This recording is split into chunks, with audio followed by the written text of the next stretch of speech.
Hi there, Leo, Sun, Moon, and Rising. It's time to have a look and see what is going on when it comes to your monthly astrological forecast for February 2024.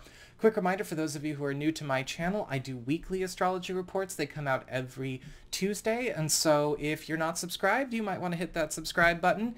And I also do weekly tarot at the end of the week for those of you who enjoy weekly tarot. So there's something here for everybody. And if you ever want to get a session with me, you can go on ahead to my website. It's integrativemysticism.com. So what's going on when it comes to your month? Well, this month is all about a lot of planets pairing up for big pushes. It's a very fast-paced month. I've been telling everyone. Can you tell I'm hungry? And a lot of this for you is getting down to business with profitable collaborations or profitable collaboration opportunities and important new commitments coming into your world for consideration all throughout February. We start off with the Sun and Mercury in the sign of Aquarius together and for the first half of the month, your 7th house of partnerships, closest one-on-one connections. This is your boyfriend, girlfriend, BFF, business partner, husband, wife, roommate, all the people you have your closest one-on-one involvements with. This is getting the treatment because the Sun and Mercury together are all about drawing in and speeding up growth, speeding up evolution, speeding up success, and speeding up accomplishments in all matters related to this area. With the Mercury here, this could be a great time for those of you who are looking to maybe join forces with people, business alliances, right? What helps you helps me. We're going to lift each other up. This is also going to be opening up new lines of communication and new connections in love, whether it's developing new ways to bond and connect for those of you who are coupled, or opening up new lines of communication and very special rapport with new people for those of you that are maybe looking for new love opportunities. All of it is just great. When it comes to the second half of the month, we'll have had the Sun and Mercury move on into the sign of Pisces. Now, this is your 8th house of shared resources, passive income, as well as intimacy, self-employment earnings, as well as anything relating to investments, bonus monies, commission sales, incentive programs, tips, and anything that you share, financially speaking, or financial responsibilities with partners, be they business partners, romantic partners, or others. And when we have the Sun and Mercury here, there is a big speed up in the acquisition of wealth in all of these areas. You may be finding that your self-employment earnings or side gigs are starting to build up in what they give back to you. You may be also finding that, yes, this is a time where a lot of maybe side income or supplemental income is accruing much more quickly. And we're also seeing a lot of fast growth when it comes to savings plans or things that you're trying to maybe accrue wealth for in order to make some kind of big investment down the road later in the year. And this is also going to be a big theme into the beginning of March. We have Venus and Mars together in Capricorn for the first half of the month, and this is your 6th house of work, reputation, your schedule, as well as anything to do with your lifestyle, the services you bring to the world, and what you get back for those services.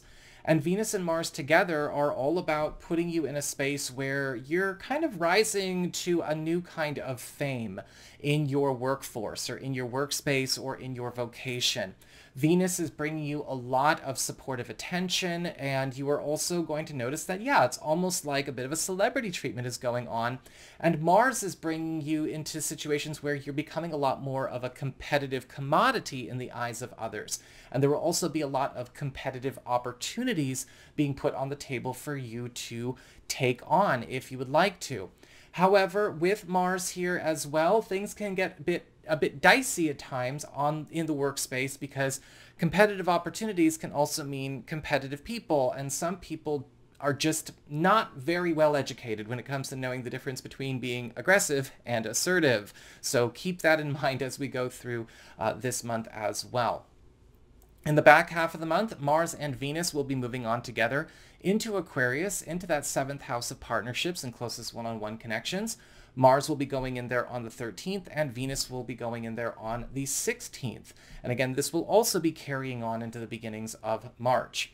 Mars is knocking down blocks and knocking down walls that have been maybe creating some hurdles or some challenges in the pursuit of the ideal closest connections, whether these are platonic connections, business connections, or romantic connections. However, Mars will also be challenging old issues that have gone unsolved, whether we have known about them or not. And so this can be a time where certain conflicts come up, especially when it comes to things where maybe certain things that need to be solved versus appeased are coming up into that Mars spotlight. However, Venus is also bringing in and attracting all kinds of new ways to explore new love languages, bringing in new opportunities for prosperity, as well as a lot of affection and shows of devotion in all of your closest one-on-one connections.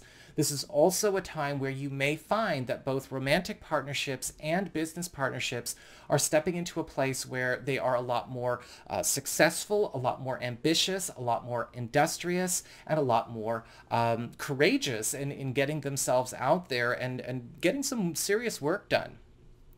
We've got a new moon in this part of your chart on the 9th of the month, opening up a 2-week window period between the 9th and the 23rd for some kind of new commitment to be crystallized. A new moon in the 9th house is all about starting a new journey or setting up some kind of new long-term agreement, arrangement, or again, a change in status. It's one of the big ones. This could be a time where a lot of you are breaking new ground in an important relationship, business alliance, or romantic agreement or romantic journey that you've been on. This could also be a time where maybe even, yes, some fresh faces show up in this part of your world, where again, that focus on joining forces and sharing big wins is going to be the name of the game. And finally, we've got a full moon in Virgo on the 24th. And this is taking place in your 2nd house of income, employment, your values, valuables, and your salary.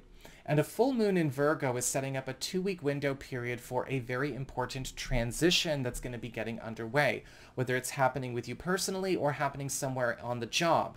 A lot of the times with the full moon in Virgo, this is all about us stepping out of a lane, off a road, or out of a position that we have had for something else, taking on a new status. Some of you may be finding that if you've been looking for a new job and you've been looking to maybe go somewhere else, this is a great window period for you. I've had a lot of clients put in their notice during or turn in their resignation during a full moon period like this because they've found something better to do it for.